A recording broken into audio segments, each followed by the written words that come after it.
શહેરમાં આન બાન અને શાન સાથે રાજવી પરિવારના શ્રીજીની ભવ્ય યાત્રા નીકળી હતી।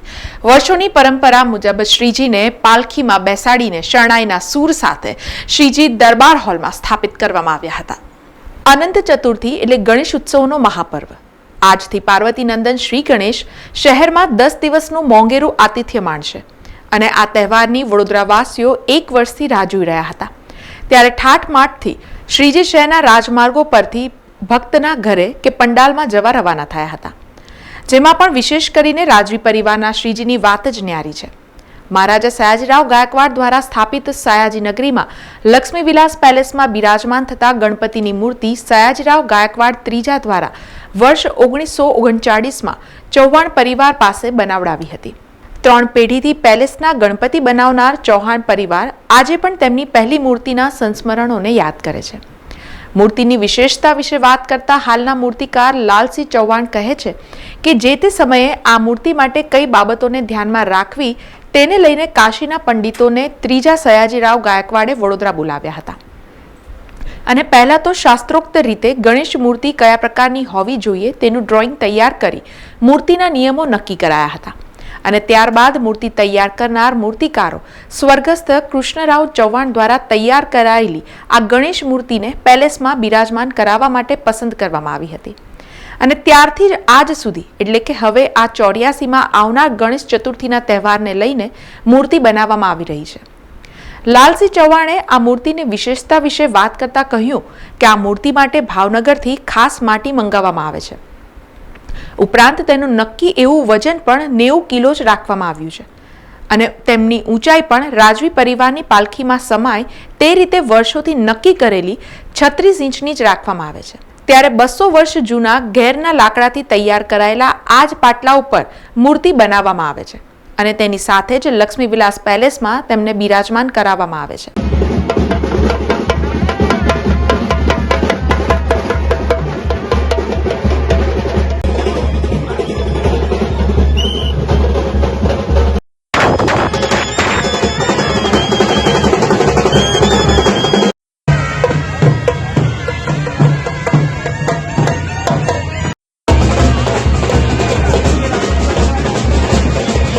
રાજમહેલના ગણપતિ સ્થાનો સ્વાગતથી લઈ જવામાં આવવાના છે અને ત્યાં એમને રાજોપચાર પૂજાથી એમને સ્થાપના કરવામાં આવશે।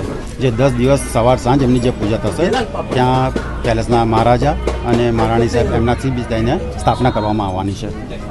કેટલા વર્ષથી આપનો પરિવાર ગણેશજીની પરંપરાથી અમારી પરંપરા 5મી પેઢી અમારી ચાલી રહી છે, જે અમે સેવા ત્યાં કરી રહ્યા છે અને એમની સ્થાપના કરવાના છે। સર સયાજીરાવ મહારાજે 1931માં અમારા પિતાશ્રીને રાજવી આર્ટિસ્ટ તરીકે સન્માનિત કર્યા હતા અને દરબાર હોલની અંદર ખુરશી આપવામાં આવી હતી। કાશીના પંડિતો જે પ્રમાણે કહે એ પ્રમાણે મૂર્તિ ગણેશજીની હોવી જોઈએ, એટલે એ પ્રમાણે કાશીના પંડિતોએ આવીને અમે મૂર્તિ તૈયાર કરેલી હતી અને તેઓ મૂર્તિ 1 મહિના પછી પાછા આવીને આ આપણા સામે જે દેખાય છે તે મૂર્તિ એમને પસંદ કરેલી હતી અને 1940થી આ મૂર્તિ એક ધારી એવી ને એવી બનાવવામાં આવે છે અને આવી રીતે આજે 1939થી આજ દિન સુધી અમે આ મૂર્તિ એક ધારી અને એવી રીતે આ ચૌહાણ આર્ટ સ્ટુડિયોમાંથી આ મૂર્તિ બનાવવામાં આવે છે અને અનંત ચતુર્થીના દિવસે એટલે આજે વડોદરા શહેરની અંદરના જે રાજવી પરિવાર છે તેમના રાજ દરબારની અંદર આ મૂર્તિ આજે 11 વાગ્યા પછી સ્થાપના કરવામાં આવશે।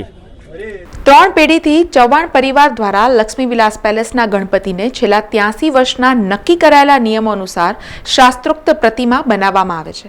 ત્યારે આ પરિવાર માટે પણ આ ગૌરવની વાત છે।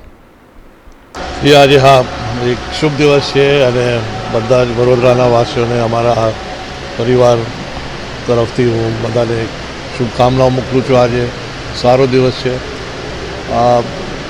ગણેશ પૂજા સ્થાપનાનો એક બહુ જૂનું પરંપરા છે અમારા ગાયકવાડી ઘરમાં અને વર્ષોથી ચાલે છે। સયાજીરાવ મહારાજના પણ પહેલાં સમયથી ચાલે છે અને આ એક પરંપરા જે છે અને ગણેશજીની સ્થાપના ઘણી બધી જગ્યા શહેરમાં પણ બહુ જગ્યા થઈ ગઈ છે અને ઈચ્છા કરું છું કે લોકો માટે સારા દિવસ આવશે। દર વર્ષે અમારો પેલેસ જે મેનેજમેન્ટ છે એ નિર્ણય કરશે દિવસો જોઈને, પણ દર વર્ષે જેવા પણ દર્શન માટે અમે દિવસોને તારીખોને ટાઈમ બધું બહાર પાડશું, પણ જરૂર દર વર્ષે જેમ બધાને એક મોકો મળશે અહીંયા આવવાનું અને બાપાનું દર્શન કરવા માટે. જે રીતે વડોદરામાં પૂર આવ્યો તો બાપાના સાથે શું પ્રાર્થના એક પ્રાર્થના કરીએ કે આ છેલ્લું પૂર હતું અને આના પછી આવી પરિસ્થિતિ વડોદરામાં ના આવે એટલી ઈચ્છા કરું છું. સમાચારોના સતત અપડેટ માટે TNN ન્યૂઝને YouTube પર સબસ્ક્રાઇબ કરી બેલ આઇકોન પ્રેસ કરો અને અમારી સાથે જોડાયેલા રહો Facebook, Instagram અને Twitter ઉપર.